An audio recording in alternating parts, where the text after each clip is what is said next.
제주 빌라델비아 교회입니다. 마태복음 강해 108번째 시간 산상수훈으로는 83번째 시간입니다.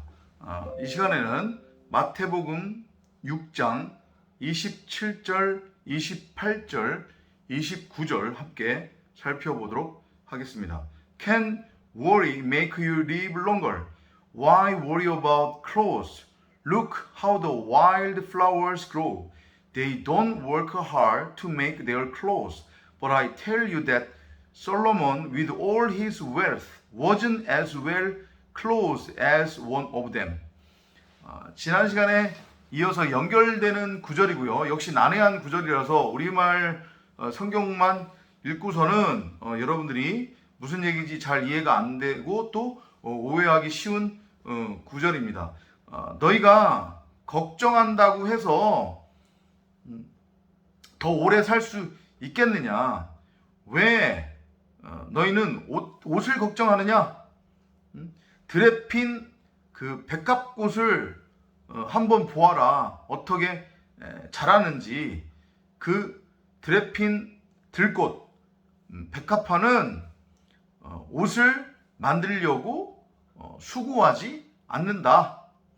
내가 너희에게 말하는데 온갖 영화를 누렸던 솔로몬도 이 꽃 하나만큼 차려입지 못하였다. 이렇게 돼 있어요. 그러니까 지난 시간에 이어서 이 구절을 그냥 우리말 성경으로만 놓고 보면 여전히 근심 걱정하지 마. 하나님이 알아서 다 해주실 거야. 하나님이 너희들 입히고 먹이고 돌보실 거야. 하나님만 믿어. 이제 이렇게 오해하기 딱 쉬운 구절입니다. 하지만 제가 말씀드렸듯이 그런 내용 아니라고 했어요. 선과 악이라고 하는 율법에 매여서 내가 하나님이지 나는 무엇이 선이고 무엇이 악인지 그 차이를 분별할 줄 안다고 여기며 스스로 하나님이 되어 그렇게 율법을 행위로서 행하며 땅의 가치, 나의 가치, 썩을 양식을 구한들 그것이 우리의 생명에 아무런 영향을 줄 수 없다는 얘기예요. 그러니까 즉 한마디로 얘기하면 선과 악이라고 하는 율법은 우리를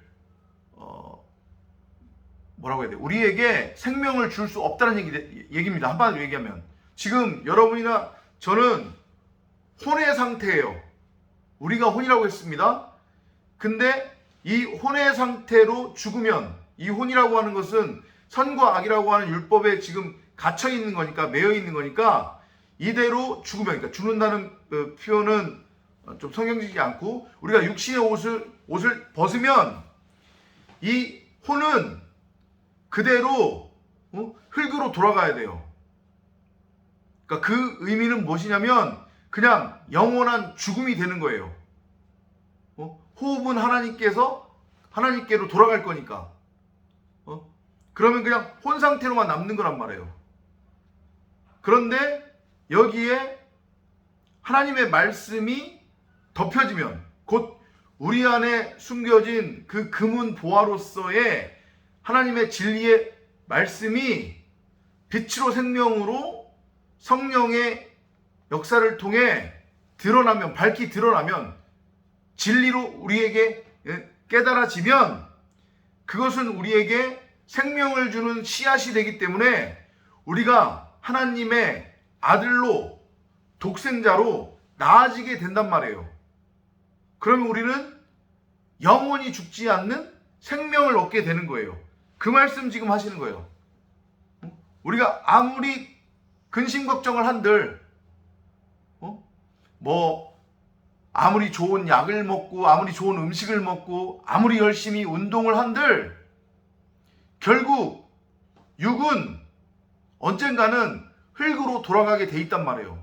그리고 그 상태로 육이 흙으로 돌아가면 혼도 마찬가지로 이 흙이라고 하는 감옥 무덤에 영원히 갇히게 돼요. 거기서 못 나와요.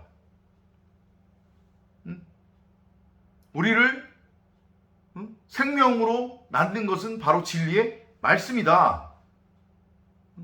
그런데 우리가 그렇게 생명으로 나아지기 위해서는 새 생명을 얻는다고 표현을 하잖아요, 성경이. 그죠?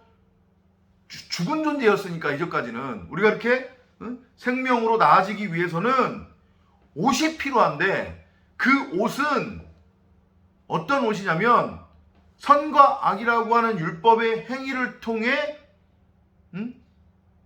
우리 스스로 짜서 해 입는 속옷이 아닌 바로 그리스도라고 하는 겉옷이래요. 그 겉옷을 입어야 우리가 새 생명으로 태어날 수 있대요. 그 얘기를 하면서 지금 28절에서 들에 핀 백합과를 보아라. 그 백합꽃이 어떻게 자라는지 좀 생뚱맞아 들리잖아요. 그죠? 옷 얘기를 하는데 수명 얘기하고 옷 얘기하면서 왜 갑자기 들에 백합꽃 얘기를 하셨을까? 백합꽃은 말 그대로 하얀 꽃이잖아요. 그죠? 이미 피어 있는 거예요. 이거는 그러니까 여기서 그리고 들은 성전 앞마당을 의미하는 거란 말이에요. 곧 에덴 그 동산 가운데에 세워져 있었던 생명나무를 뜻하는 거란 말이에요. 여러분이나 제 안에 빛으로 말씀으로 이미 임한, 그래서 보화로 숨겨져 있는 말씀을 뜻하는 거란 말이에요. 그 말씀, 백합화, 백합꽃, 그리스도. 그 백합꽃은 이미 어떤 씨를 받아서 피어 있는 거잖아요, 지금 완전히. 그죠? 그리고 이 꽃이 다시 생명을 낳기 위해서는 어떻게 돼야 돼요? 이 꽃이 떨어져야 되잖아요. 땅에 떨어져야 되잖아요. 그죠? 그래야 꽃이 떨어지고 나서 그 꽃 안에 이제 맺혀진 씨가 뿌려질 거 아닙니까? 그 말씀을 하시는 거예요. 너희가 하나님이 되겠다고, 하나님이라고 내 말을 너희 말로 훔쳐서 강도짓에서 선과 악이라고 하는 율법으로 곡해해서 행위로서 행한들 너희가 스스로 맺을 수 있는 열매는 열매도 아닌 가짜 열매 무화과야. 거기에는 씨가 없어서 그 율법으로 너희는 절대 생명을 얻을 수 없다. 하지만 너희가 그 선과 악이라고 하는 율법에 담겨진 그 진리, 그 진리를 호라오에서 알고 깨달으면 그 하나님의 말씀이 너희에게 생명을 주는 씨앗이 되어, 그러니까 이미 우리 안에 침노에 들어와 있다고 했잖아요. 하나님의 미랄로 지금 떨어져 있어요. 그러면 이게 우리에게 생명이 되려면 어떻게 돼야 돼요? 그 미랄이 썩어야 된단 말이에요. 그죠? 그대로 있으면, 꽃 상태로 있으면 돼요, 안 돼요? 안 되는 거잖아요. 율법으로 그냥 머물러 있으면. 그 보화가 하늘에 쌓여져야 되는 거잖아요. 그죠? 그래야 비로소 우리가 그 하나의 미랄, 씨앗으로 말미암아 우리가 생명을 얻을 수 있는 거예요. 그래서 여기 지금 원문에 보면 wild flowers, 복수로 지금 표현되어 있단 말이에요. 백합화를 봐라, 이렇게. 그런 의미로 여러분들이 이해를 하시면 돼요. 그러니까 그리스도는, 그리스도 자체가 진리의 말씀이며 겉옷이기 때문에 그 진리가 다른 옷을 만들 필요가 없는 거잖아요. 무슨 의미인지 이해되시죠? 이렇게 여러분들이 이 구절을 이해하시면 되겠습니다. 다음 시간에 또 찾아뵙도록 하겠습니다. 안녕히 계십시오.